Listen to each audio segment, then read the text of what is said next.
Thank you all for joining us for SICSS-Howard Mathematica's closing plenary of 2022 with LaVerne H. Council. It is my pleasure to introduce Akira Bell, Senior Vice President and Chief Information Officer at Mathematica, an architect, one of 3 architects of this site, who will officially open our event and introduce our speaker, her friend and colleague, LaVerne Council. Good afternoon, everyone. First of all, let me say thank you for allowing us to sit here and listen to you all this afternoon in your project proposals. This is my favorite day of the program, to see everything come together and see what you've learned, see how you've collaborated together, see what you've learned from each other, and hopefully what you'll continue to be doing. And we really look forward to seeing some of those grant applications coming to fruition. I'm going to introduce LaVerne Council.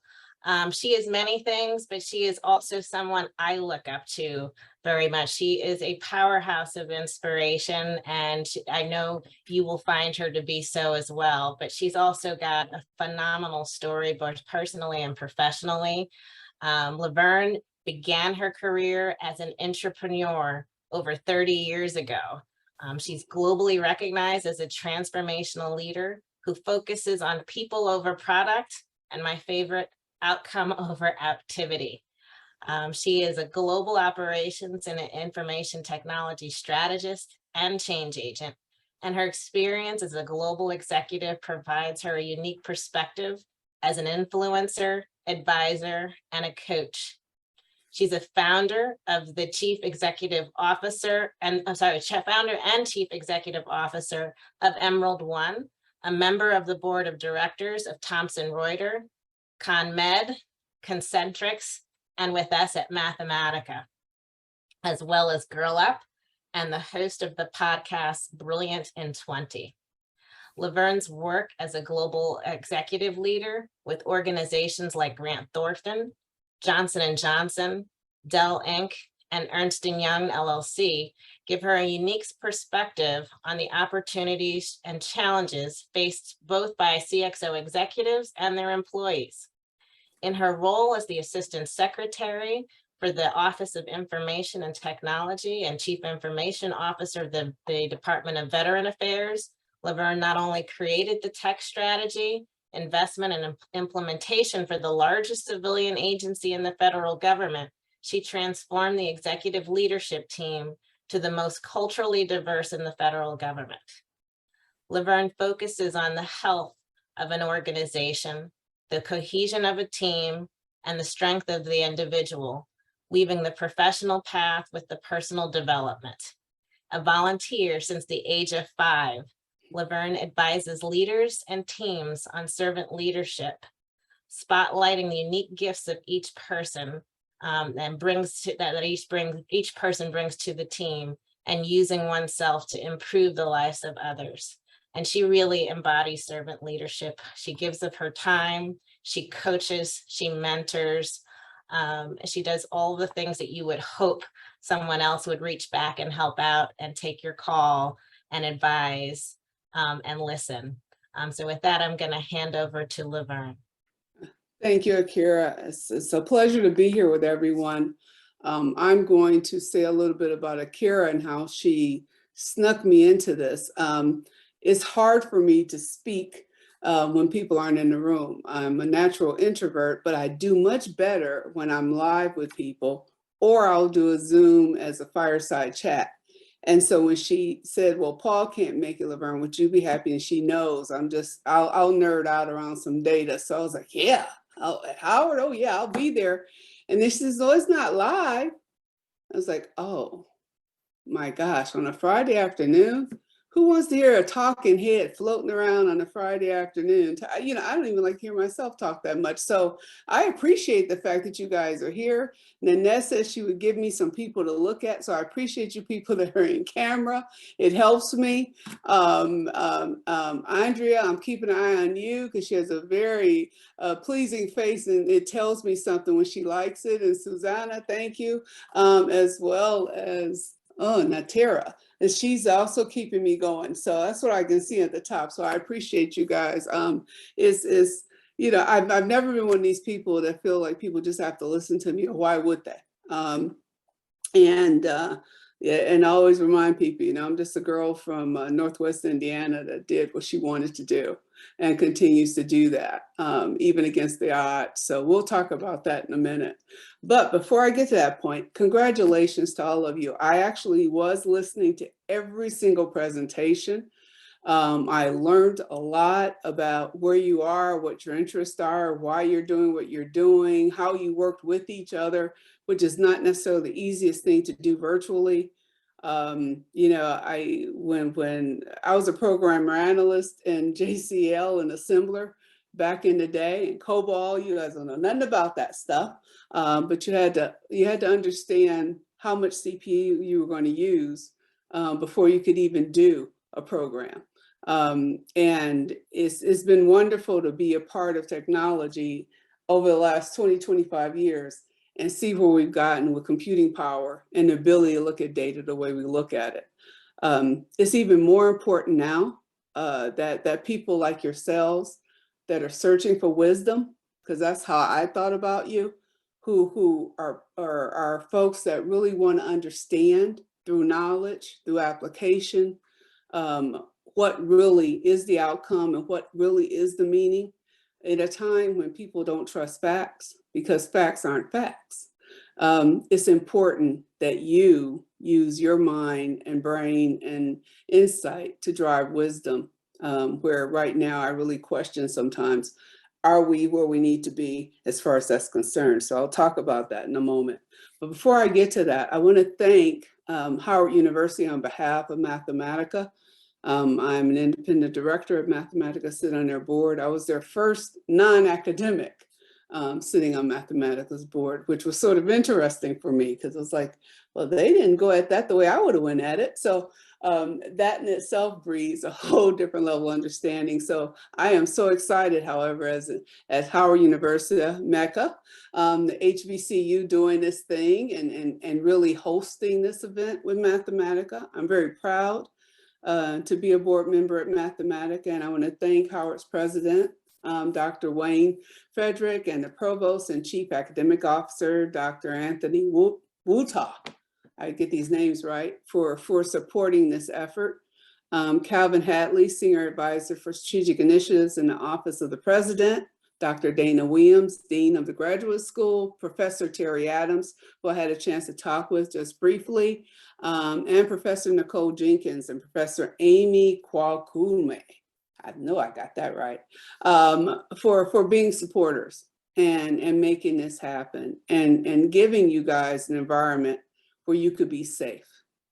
When Nanette explained to me that you were there and you've been there and you on Zoom for 12 hours at a time, I thought about that and I said, I wondered why. And then she says, they really do enjoy each other. And I said, because it's a safe place. Only people that are there with you are people that want to be with you, and they're expecting excellence because they know you're excellent. You don't have to prove it. So I appreciate Howard for providing this safe place for you. I also appreciate Mathematica. Paul Decker, who would be talking to you right now, couldn't make it. He's a great senior vice president, and he's not senior president, he's president of Mathematica, and just a really warm, engaged person. Paul is one of those guys that likes to do the right thing. And he'll tell you sometimes he doesn't know what it is, but he wants to do it. So can you explain what I should be doing? And I will go do it. I appreciate that in a person, because sometimes if it's a different skin that we're in, sometimes we don't know. And I don't like people to act like they know things about me when they have never been me. So Paul understands that, and he has great gratitude for people who are from diverse backgrounds and who see things in ways that he cannot. My pleasure, and my spoiled brat, Akira, of course, I call her that because she knows she snuck me in, but I don't deny her anything. She's senior VP and CIO at Mathematica. And I remember when Akira was first become the CIO at HESS. And I got a call from her, and I guess I was CIO at J&J, and she says, "Would you talk to me?" I said, "Sure." And I think she fell out of her seat. So we've had a friendship for a long time, and I would consider it a lifetime because we won't change. All the roundtable panelists, all the Mathematica TAs that supported this effort, all the folks that helped with the construction of the swag bags. You know, I like a good swag. I like some gifts. I hope it was good stuff. I usually wear my Mathematica gear when I want to look real nerdy. As well as all the folks that help with scheduling. Thank you. These things aren't easy to pull off. They require one, effort and a lot of diligence on everybody's part. And when Mathematica does something, they want to do it well. So I know everyone was conscious of that and giving the best opportunity possible for you guys to reach your goals. Then ultimately, last but not least, the SICSS founders, Chris Bell and Matt Selgonic. Matt is on our board as well. He's professor out of Princeton, and actually Matt is taking a sabbatical, and he's going to be with the smart people at this institute that they have in Princeton, where they walk through the forest and talk about smart people things. I told him, can I come? Because I'm sure they've never seen a Black woman talk about smart things. I could talk about smart things. So I'm trying to get invited. Catch me next year and ask that I get to go walk around the woods and talk about smart things. But Matt is a wonderful, wonderful, wonderful professor, and just really a wonder kind. He's very young at what he does, and he's brilliant. The SICSS founders at Howard, Mathematica organizer, of course, the inevitable Annette. I just met her this week. What a energetic woman. I mean, she's in it to win it. There is no, you know, she gets it. I looked it up. She was like, I said, you know, they talk about that Berkeley. You know, I'm from the Midwest. We don't know a whole lot about the California schools, but I know there's some rebel rousers over there, and she's still kicking up dust. But you guys had a gift with her. I know when you were tired, she woke you up. I know when you were thinking about, I can't get to the end of this, she got you into it. I know when, you know, when the fellows were running, it's only see two men that are bold enough to stay with all these women in this process. Those two guys stuck in there because Nanette was like, yes, you are the men of the hour. So I can say nothing but kudos, even for this afternoon, as I'm listening. You know, listening is a really active skill. And I'm listening how she's bringing you in and how she's getting those questions and how she's reminding folks why they're here. And so, Nanette, you do you, girl. I don't know what doing you gonna do when you do what you do, but I just want to see what it is. All right. So when you do it, you let me know. All right, I'm looking. So, and all the event staff and all the incredible speakers. Thank you. But mostly thank you to you guys. You hung in there. I understood it was a bigger bolus of folks, and these are the winners. These are the brilliant. These are the folks that's sticking it out. And they're making it happen. So on behalf of Mathematica, the board, all the independent board members, as well as all the executives and all the employee owners of Mathematica. If you didn't know that, now you know. Mathematica is owned by its own folks. Thank you. Thank you. Thank you to Howard. Thank you to our great hosts. Thank you to the SICSS. Just thank you. So I think I did all I'm going to do now. I can't do no more. No. So let me see, what am I supposed to be doing? So I asked myself, I said, what is it that I can say to these folks on a Friday? You know, gosh, they probably heard people all week, probably tired of hearing people. I get tired of hearing me. So what can I say? And I thought about it. I said, one, I'm going to listen to their presentations because I want to understand what's important to them, what they think would matter as a research project, but also what they want to understand and why they want to understand it. And what came to me was the word wisdom.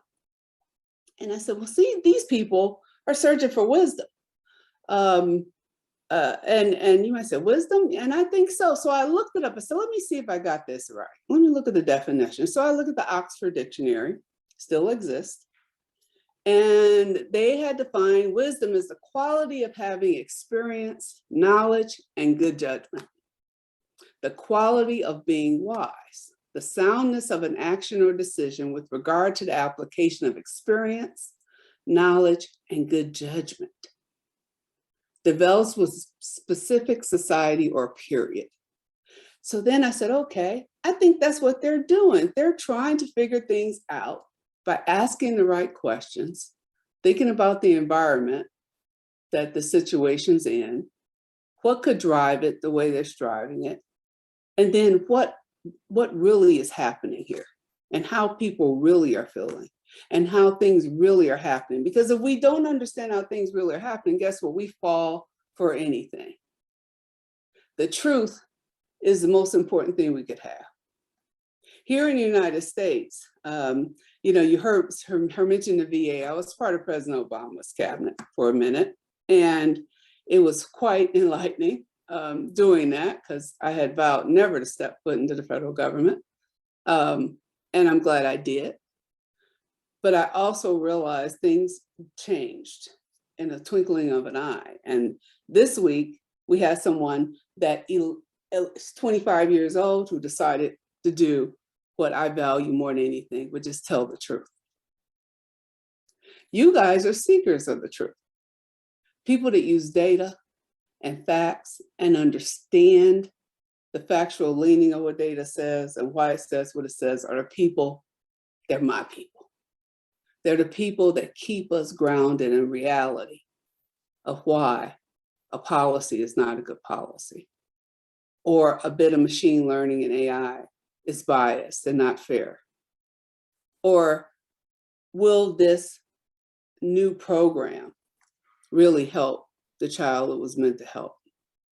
See, I'm a mother of a multiple disabled son. I've been married 32 years. I've lived all over this world. I've led teams everywhere around the world. But the only thing that's ever mattered to me is the truth. And the truth is the one thing that saved me many days, because it created an ability for someone to understand that she actually is good at what she does, because they know what good look like. When people don't know what good looks like, mediocre wins. When people know what good looks like and how good, what the output good is and what good feels like and what it does to the people around them, then we can perpetuate it. So what you guys have an opportunity to do is keep us all in that truth zone and in that trust zone. So when I was thinking today, and Akira's heard many, I don't think I ever say the same thing twice when I'm around her. So for some reason, she keeps wanting to hear me speak. And she says, well, you just got to tell them your background. I get tired of talking about my background. It's my background. It's just like boring to me. What else is it? It's like Inspector McBrab sometimes. I'm just like, that couldn't happen, but it did happen. And then I said, well, what could I give them? What could I give them? Because frankly, I know you guys all will give me something. You all will give something that my son can use. You'll all give something society can use. So I know you will give me something. So what could I give you?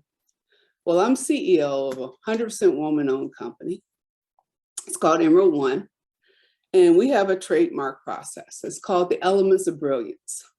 And we are an interesting group of women, especially you can think about it, if I'm the leader, right? Because we practice knowledge, we practice honesty, trust, inclusion at all times. Every day when we meet, we start with a moment of gratitude, because we are grateful that we can do this in today's world. And every day I pray that I have more energy to continue to do this, considering sitting on 5 boards, including Girl Up, which is a UN Foundation board, which is my favorite board. It's the one that doesn't pay me, but it's the one in which we've taught over 50,000 girls worldwide how to advocate for themselves. It's the one that I know I'm here to support. But I still said, what could I give? Well, we have a trademark process, and it's based on my more than 35 years of experience of how do you get things done? How do you get projects done? You know, most people, if you know anything about technology, you know that I think it's about 79% of all the projects fail. They literally fail. They spend millions and people can't use the software, or they won't use the software, or it has breakdowns in the software. You'd be surprised. Or they spend fortunes for software and they use 10% of it. So it's a failure.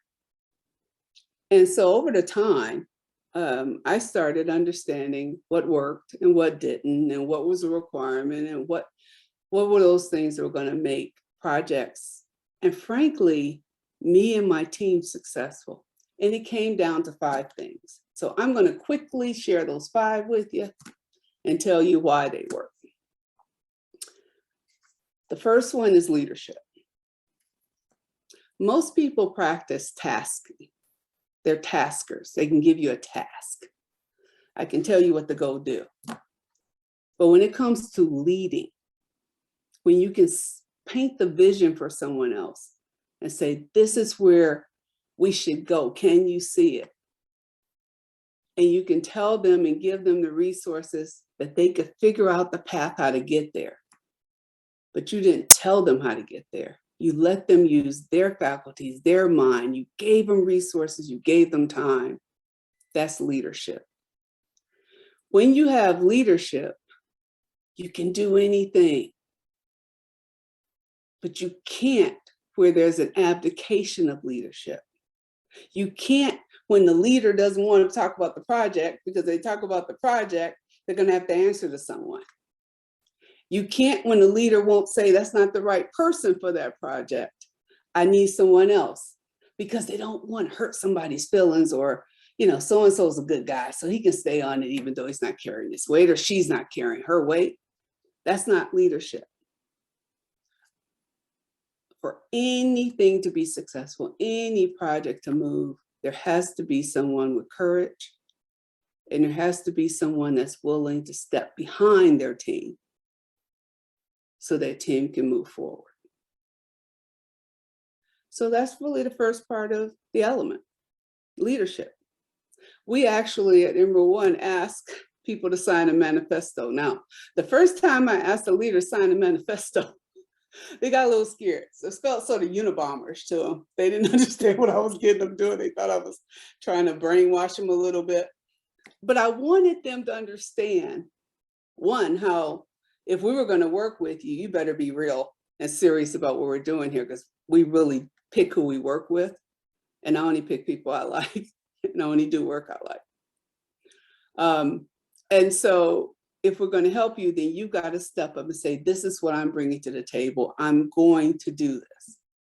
So that's the manifesto. So leadership.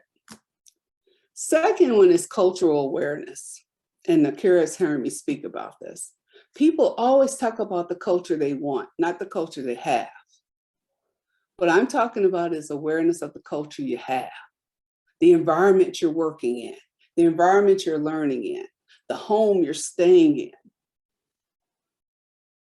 Knowing what you're really dealing with and who is half the battle of being successful. Being Pollyanna about it and hiding out and thinking that if I just act like they are who I say they are, they will be, is failure. It does not work. On it. See, even Siri says so. She's on it. So the reality is, being aware of the culture, as I was aware, I was one of the first, I was actually the first Black woman partner in consulting when I was with E&Y. And when I decided I wanted to do this thing in consulting and I was with Anderson Consulting. I was one woman and 240 guys in logistics strategy practice. And, you know, I knew that the culture was not built for me. I knew that the culture would have an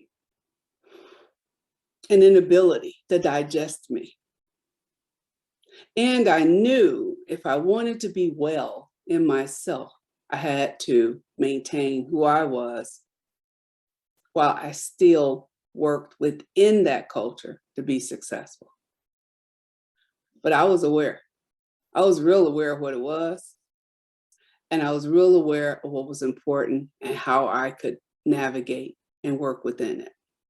And still look at myself every day in the mirror and smile at myself and sometimes cry and know I can break through. But awareness is so important. Awareness is power. Because once you know, then they can't say you don't. The third area is trust. Now, people say, trust, what's trust got to do with getting stuff done? Well, frankly, all of you have shown it in working with people who didn't know. You had to put trust in each other. That what you said you would do. That the topic you agreed upon was one that all of you could find some passion about and do your part of it. But trust is a core value to why people would be willing to make change in an organization, why people would be willing to agree and understand what you're saying, why people would give you grants to get things done is based on trust. And people say things all the time like, well, trust it's earned. It ain't given, it's earned. You got to earn my trust. Well, I don't have time for all that. And if you're a true leader, you've got to be willing to be vulnerable enough to give somebody your trust you don't know. It's the hardest thing in the world. As a Black American woman leading teams that were, I would say 92% at times white, 70% male. As much as I would like to have more people that look like me, there weren't a lot. I had to have trust. So how do you get it? You have to be vulnerable enough to be honest that you need it. It was always interesting to me as I would talk to the gentlemen who were white male partners, or when I was leading worldwide ops at Dell, or doing what I was doing at J&J. And I would tell folks, I said, I know nothing prepared you for me as your leader. This was not what you read in the textbook. Nobody ever told you this woman would be coming around. Talked about leadership, what we're going to do, why we're going to do it, and being bold enough to know we'd be successful. But this I know. I know that if I'm transparent enough with you to say this, to let you know that this is taking a bit for you to get to understand me, and that I value you enough to understand you, that we can do great things together. Because I'm going to learn from you, and I guarantee you will learn from me. And at the end of this, if that doesn't happen, then you tell me I was wrong, and I will learn and try it again, but I won't give up. But I have to trust you, and I can tell you sometimes that trust was misused, and that hurt. But then other times, that trust was given and we ran with it. And today I have nice little case studies that they learn in MBA class about stuff that this little girl got done. So trust is core to ability to maneuver, to make things happen. It is core. Don't let anybody take away your power to give somebody trust. You will see people fly when they know you trust them enough, to value them enough, to invest in them enough, they will do anything for you. Because so many people don't have people that trust them.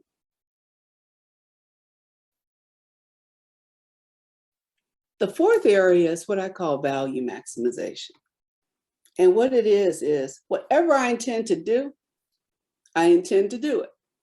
And I intend to get most out of it. And I intend to make my time worthwhile. And so value max is all about what was the intent and did I reach it? You know, in technology, they talk about people, process, technology, and I throw culture in there because you can't take technology away from culture. And they say you have those three things, you balance those things out, things work. Really? What were you trying to achieve? Did you achieve the value that you wanted? I remember earlier hearing one of the investigators talking about, I think it was YouTube, and the person was talking about parenthood, and they knew everything about being a mother. So I guess in her mind, to get you the most value of spending time with her, she's going to tell you everything so you don't have to talk to anybody else. That's value maximization on her part. Now, the good thing is we had someone, the bright young woman from, I can't see her on the screen, from Turkey, who understood enough to know, no, you can't possibly know everything about parenting, and you can't possibly be the best balanced parent. But she also knew that person was getting the most value out of it. Because what's the objective of an influencer? To get you to keep coming back to their site. That's how they make their living.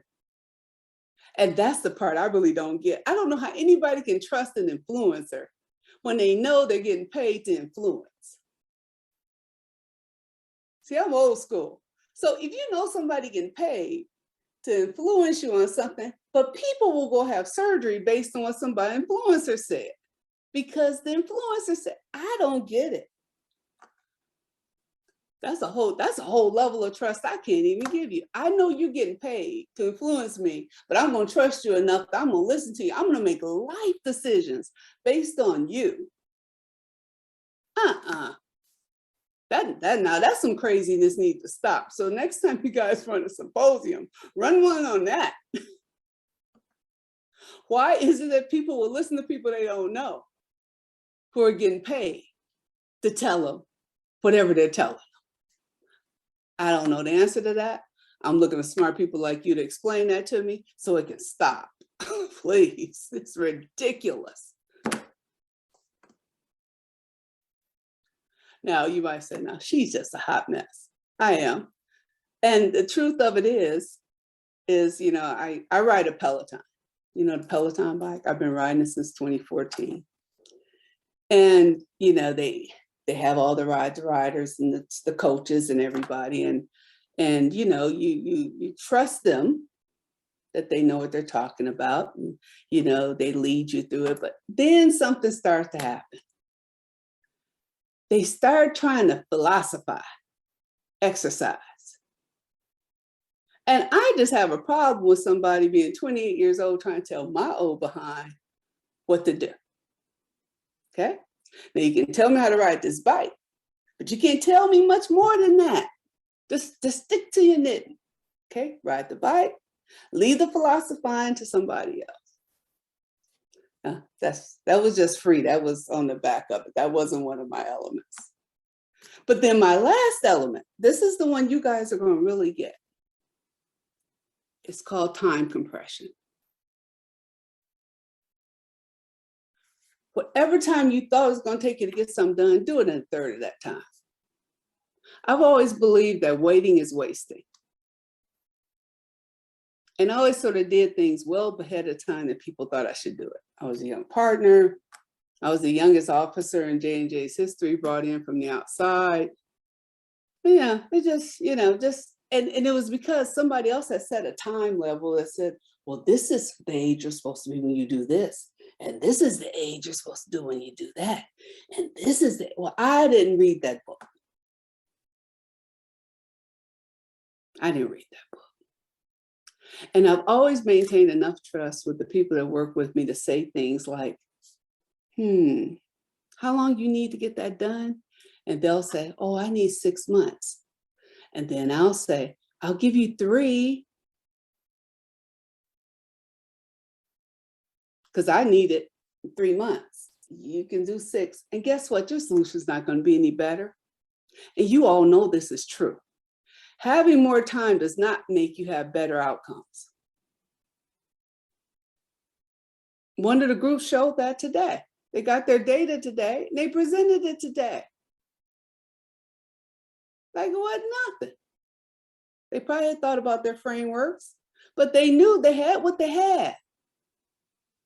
And they didn't want to come empty-handed, and they had what they had. So they used the time they had. It's time compression. It really works. It's real. People will use the time you're giving them. You give them too much time, the solution does not get better. And I'm sure you guys have all heard this, because my mom used to say it. Time does not make bad news any easier to share. So get to it fast, move on, dust yourself off, call it a day, and be brilliant. So those are the elements. See? Leadership, cultural awareness, trust, value maximization, and time compression. You can do it anywhere, anytime. I do it as a mom. I do it as a wife. I do it as a CEO. I do it as a board member. I do it as a friend. All those elements. So I hope there was something there that was helpful.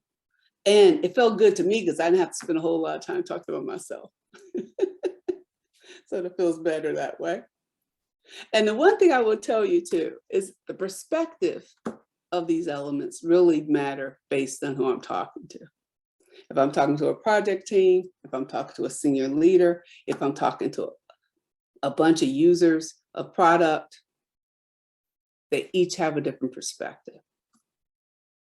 And this is the reminder I will give all of you, because many of you are sociologists, is, technology always trumps policy. Policy has never been able to address technology fast enough and quick enough. So we'll always be ahead of any policy that can control it. What? Yep, it's true. Check it out. However, policy trumps culture. And that's where you guys come in. Bad policy hurts culture. Bad policy changes people's lives, sometimes not for the better. Policy hurts positive culture. And guess what culture does? Culture trumps technology. If a culture decides that the technology, be it how your process is, if you collect data a certain way, if I use a certain piece of technology to gather information, if a culture decides that that's not what it wants, it will kill it. The perfect example I have of that is what we've all been through with the pandemic. Many of us, I remember myself back in 2002, 2003, really pushing telehealth, really saying, we should make it easier for people. Nobody would reimburse you for it. Nobody wanted to do it. Why? Policy didn't trust that people would pay or would get the right kind of coverage, but also culture, the medical community's culture.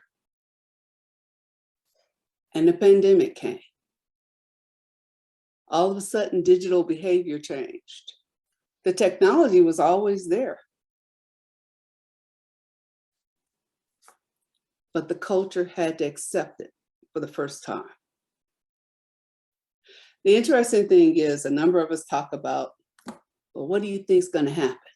You think everybody's going to go back the way it was Everybody's going to go back to the office. No, nobody's going back. Cultures have changed. Some will go back because they need to go back. Some will do what my organization is doing. We have a virtual space. So you see my head in the office. You can come see me. You can knock on my door. I can hear you knock. I let you in. I can answer questions. You can go about your business. One, because I'm cheap and don't want to pay for rent, but don't tell anybody. But two, it's a great way to engage with people because I can keep office time and I'm right here standing in front of my iMac, but still engaging with people. Now, is that because I don't like to engage? But I love to engage with people. But I also know people don't like getting dressed and having to sit in traffic for 35 minutes each way or 45 minutes each way and pay for parking. And then you got to pay for lunch. And guess what? You got to wear different stuff below the waist when you go outside. I bet you guys are wondering, now what she got on under there? I'm not even going to tell you.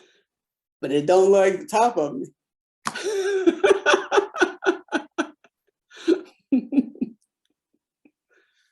So I say all this to say, you know, you guys are the folks that I'm counting on to keep us honest,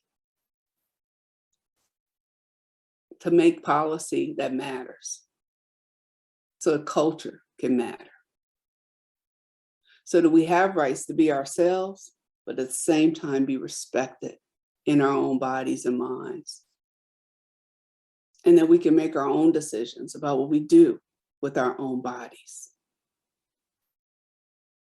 So I'm counting on you guys to be the ones that tell the truth and to use the wisdom to guide us all so that we can do better.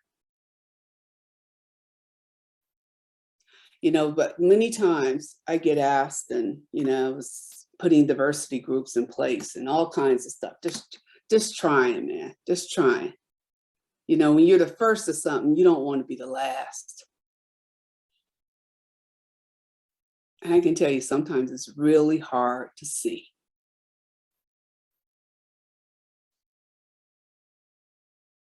So you guys take care of each other.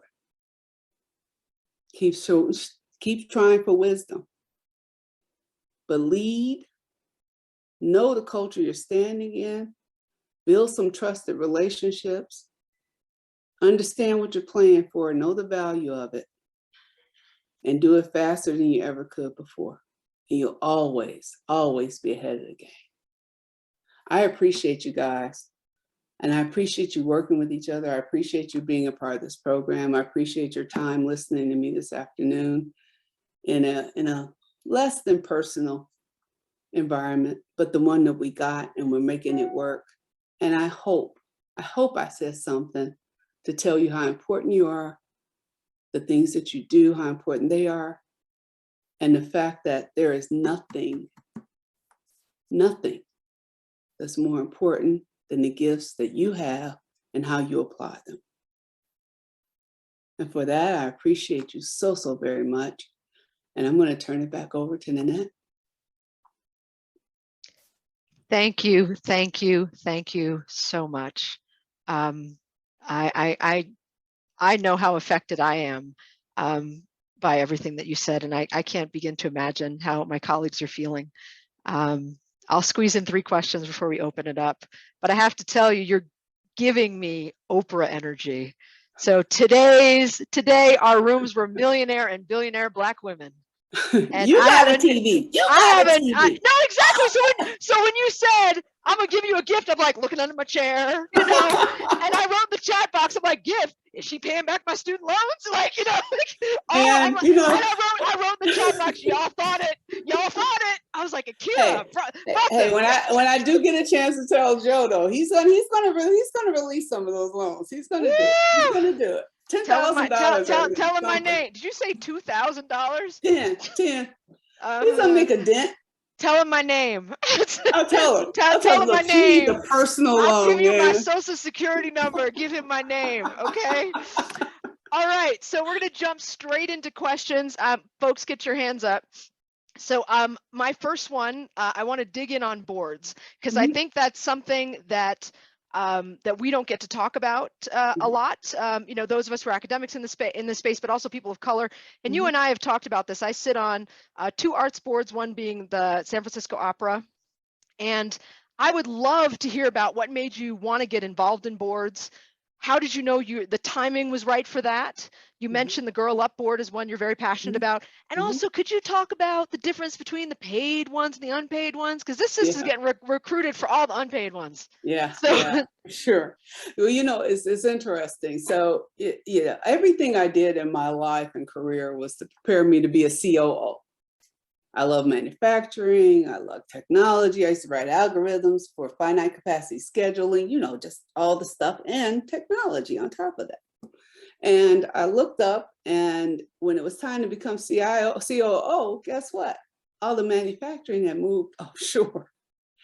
And so I said, well, shoot, I guess, you know, this CIO thing is calling my name. And I figured out how some things will work. And then I said, well, what's next after you do all this? What happens? And I noticed that there were people that run organizations. They sort of manage the risk of the organization.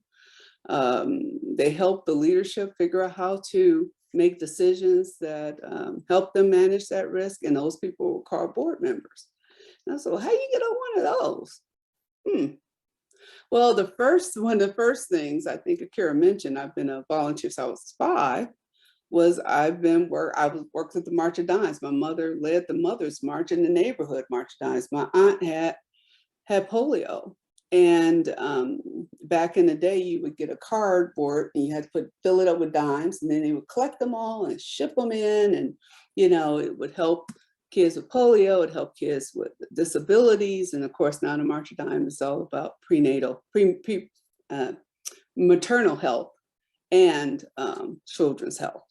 And I sat on the local board of the March of Dimes. I said, well, if I want to do this board thing, and when I'm retiring age, you know, because they look at you for boards after you've learned something. So generally people are in their latter 40s, early 50s, when they start being considered for it. And they're looking for people that have great knowledge and financial acumen. And so I was at the local board of March of Dimes and just doing what I did because it's what I like to do, and raising money. And then I got the attention of the national board of the March of Dimes. And I never forget that the president came and she flew in, and I was in Texas at that point. And every place I lived in Ohio, I was in the March of Dimes, I lived in Texas in the March of Dimes. And she came, she said, would you join the national board of the March of Dimes? And I said, well, great, that's a privilege. Sure, I'll do the national board. So I became on the national board of March of Dimes, and I subsequently became the second woman ever the chair, the national March of Dimes. Now, March of Dimes was started by FDR. And so the great opera singer was the other chair. And there's only been now 3 women. And actually the third woman I recruited. So she just finished her chairmanship. And now there's a 4th woman. But I was the second woman to chair the March of Dimes and put in their large gift giving and trust fund giving events, as well as their interdisciplinary centers around the country. They have one at Stanford, one at WashU, one at the University of Chicago, one with Duke. And so I learned a lot in those 4 years. I was the longest chair in March of Dimes history. And I learned a lot. We did a lot. And I said, okay, now this is helpful. Because then when I just put it out there, I said, I want to be on boards. Well, there was no CIOs on boards. CEOs go on boards and CFOs go on boards. Why? Audit. So CFOs, financial people, get on boards, and CEOs get on boards because the people think they actually do the work. But the reality is all the people around the CEO does the work, and they should be on the boards, right? So I started interviewing for boards, I want to say 20 years ago. And I would always, the interesting thing about society is if they're wanting representation and diversity, then generally that means I just can pick one. Can't have two. And if I'm looking for an African American, I'm gonna get one. And I'm looking for a woman, I'm gonna get one, not two. And so I would go through the interview and they would say, they would take the CEO every time. And they would take the male. And if he happened to be a Black male, he would get trumped over me. If she was a white female, she would get trumped over me. And I was like, ain't this nothing? It's okay. Kept interviewing. Because I knew something. I knew once I get the first one, then the other ones couldn't deny me anymore. And that's exactly what happened. I actually reject boards on a monthly basis. I don't have a capacity for boards. There's a term called overboarding, which means you have too many boards, you're on too many audit committees. The SEC actually monitors you. They're aware of you. And so I have all my boards. I can't do any more boards unless they're private companies. But I don't have capacity. I don't have time. But it can happen. So the first board opened the door for the next board, opened the door for the next board. Mathematica opened the door for another board. And that's how it happens. But you can't give up. And even when somebody says you're not the prototype. I was not the prototype, but I can tell you now,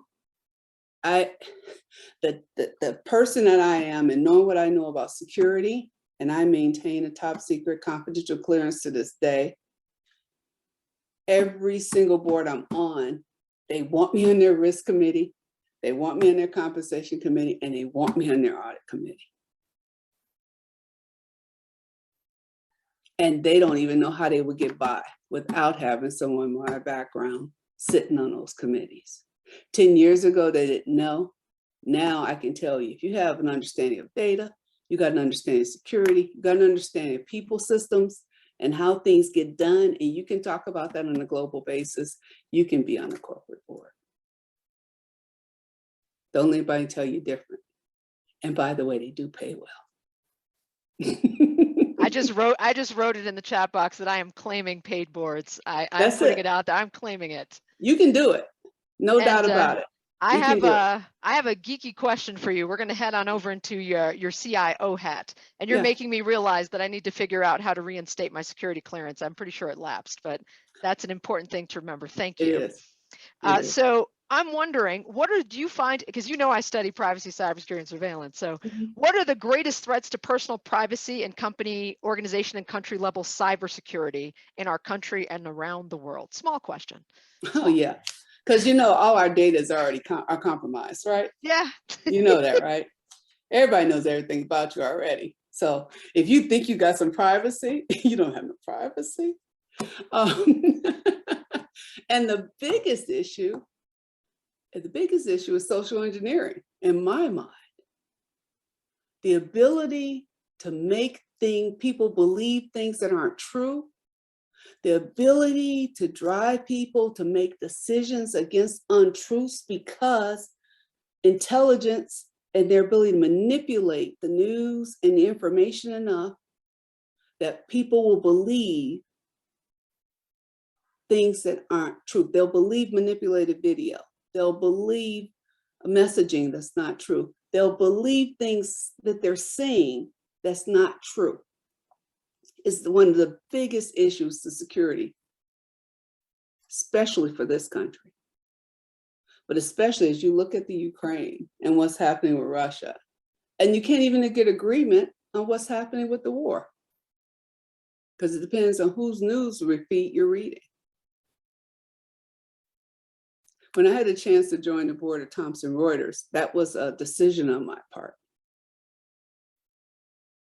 The principle, nature of what they do with Westlaw and all the legal side and the imaging and understanding of folks, but also the Reuters side and the principal nature of supporting those journalists around the world.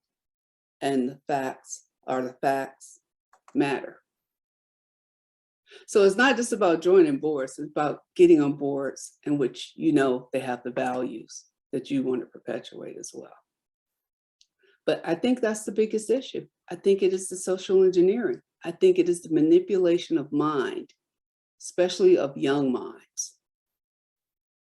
So much so that people can't tell the truth is our biggest security issue today. Your social security number, where you live, everybody knows that stuff. It's on Ancestry. I could get you pictures from when you're in It's out junior high there. school in 10 minutes if you want. Yeah. Thank you. So we had a great presentation by the Center for, let's see, the Africa Center for Strategic Studies on Misinformation on the Continent. So thank you for echoing the importance of that issue. So I'm going to turn it over to Imani, who's going to ask our first audience question, and then we'll have faculty member Professor Terry Adams after Imani. So Imani, please go ahead and unmute and ask your question. Hello, thank you for a great talk. My question is about trust. So you talked about how sometimes we have to go ahead and trust folks. Mm-hmm. And I guess my question really is, what is your strategy around that to avoid being burnt by people who you try to just go ahead and trust? What strategies do you use around that? Imani, you're going to get burnt. Let me just say this. I don't want you to believe that you can give trust and somebody not break your heart. They will. But there'll be other people that won't. And if you didn't give it to those people that won't, you wouldn't have got where you gotten because of it.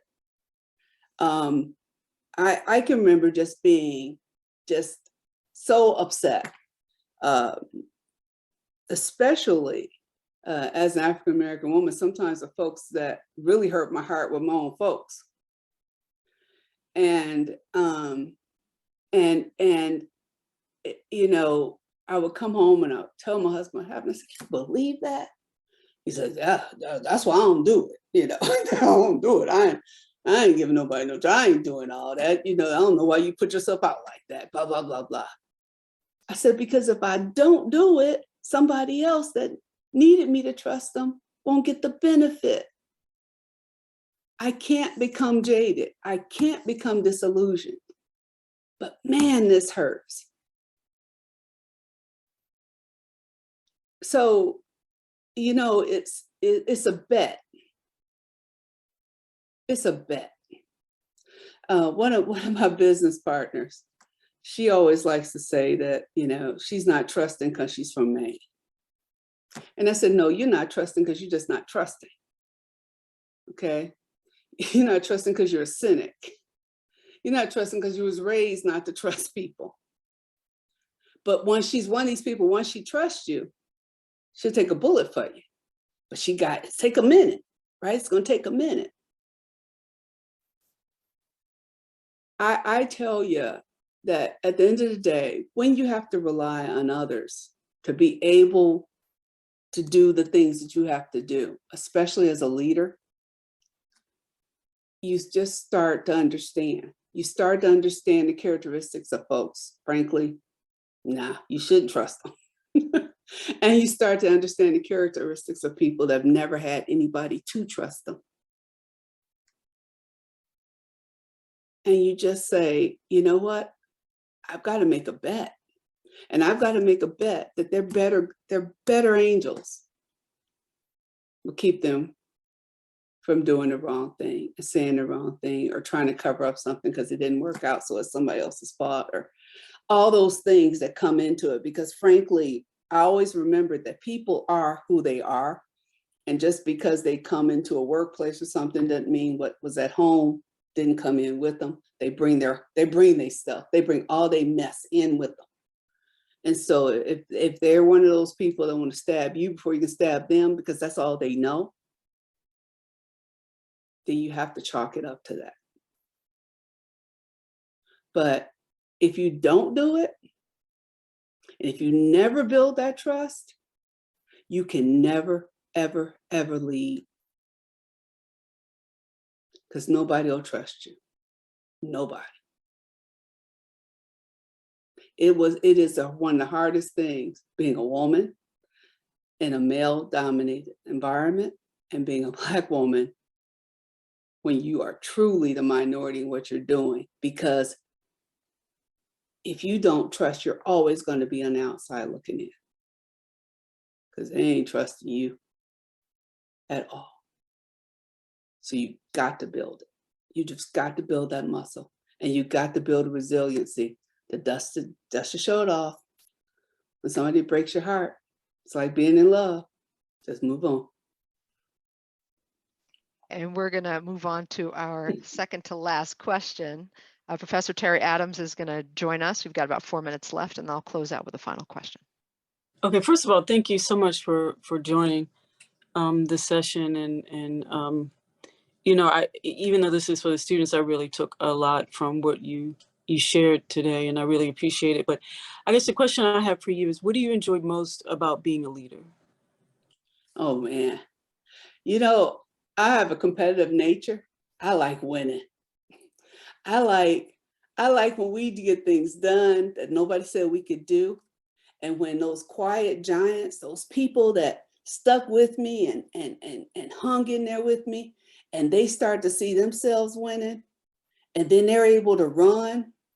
Oh man, that is, I get the chills just talking about it now. When I can put my hand, I can tell you where people are that work for me and who they lead now, what they're doing now, and how they're doing it and how they're showing up. It is so exciting, Terry, to be able to do that and to be able to influence folks I never thought about influencing that way. I coach, I do executive coaching as part of my business. And I don't coach like any other coach. My coach is all about what you're trying to achieve and I help you achieve it, right? So I had this gentleman, he worked for me before. He wanted to be a CIO. He had not been able to be a CIO. I said, well, let's figure out how to make you a CIO. He's always trusted me impeccably. He's always trusted me. He's now a CIO for a very large company, but we had to work through it.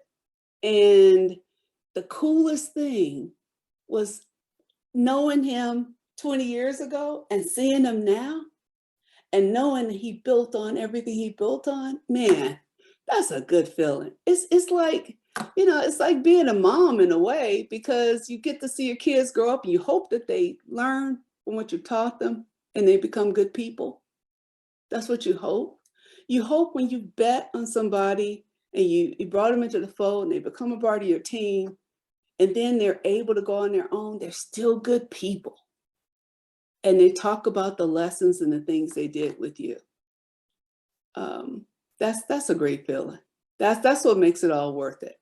When, you know, all the naysayers, all the folks that, you know, might have broke your heart, it's the ones that win and win every day that just keep you motivated. I get notes all the time. I keep letters all the time. I'll share one point with you. I used to have a team in Brazil, Porto Alegre, Brazil, Southern Brazil, Queiroz, the Cowboys, right? And it was a big lift. And I can tell you, nobody ever gave me the jobs that I was supposed to be successful at. Never. I always got the stuff that was messed up. I always got the stuff that they could say, well, we put her in and she wasn't successful. So, hey, we tried, you know, always got that stuff. And I guess second nature is, okay, let's figure it out, right? But I was down there in Brazil and we're trying to set up this research center and this development center, and I was with Dell. And I've always been a person that watches people and just not what they say, just what they do. And I never forget, it was this guy in his back, and I said, well, you know, we were looking for some volunteers. There was the usual suspects coming up. And I said, no. I said, Pedro, the quiet giant. That's what I called him. I said, the quiet giant, you should do this. About 5 years ago, I got a letter, and he says, I've been looking for you. And he sent me, he was a cover on a magazine, the executive of the year. And in the article, he talked about somebody seeing him for the first time and telling him he could do that. That was me. And he sent me that he wanted me to have that magazine. He wrote me a beautiful letter. He says, I was executive of the year in Brazil, the country. He says, all because you told me I could. That's a good feeling. Don't let nobody take that from you. That's a good feeling. Thank you. My final question for you is from a sleeping giant that I've poured into the last couple of weeks, a member of our staff who is a bit shy, doesn't want to be on camera, but I'd like to ask the last question on behalf of her. Sure. So she wants to know, at the end of the day, how do you want to be remembered by the society, people that you positively impacted? Legacy. Wow. You know, there's a lot of thought to what you're supposed to have on your epitaph and all that stuff. You know, I don't think about that because when I'm gone, I'm gone. I can't read it. I don't think about that. I mean, when you understand the amount of time we're here in the solar system, it's seconds. That's all it is. I'm just a gnat in the seconds. And so will people remember me? I don't have a hit record. They probably won't. I didn't create a dance. I don't have no movie. They probably won't see me no more. What will they remember? I think at the end of the day, they'll remember my smile. And they'll remember I had joy when I wasn't supposed to. And remember I said they could have it because they had a right to it. The rest of it, I'm still writing her story. I still got some time in me. I'm the craziest person in the world who start a business at a time when most people say you shouldn't be starting a business. And man, we're burning it up. So check with me in 10 years. I'll tell you then. I haven't thought about it yet. I'll check with you in 30. Yeah. They said we could live to 150, but I don't want to do that because if I can't You be know, cute, if somebody's gonna invent a way to look cute at 150, it's gonna that's be it. you. Because if I It's can't gonna be be cute, I you. ain't doing it. I'll invest in Okay? that company. I would like to Not thank you doing it. so much for what you've poured into all of us. You are a gift. Thank you so much. Thank you to Akira. That will close our closing plenary. Thank you all for watching. For more information on SICSS-Howard Mathematica, visit our website, follow us on social media, and join our email list.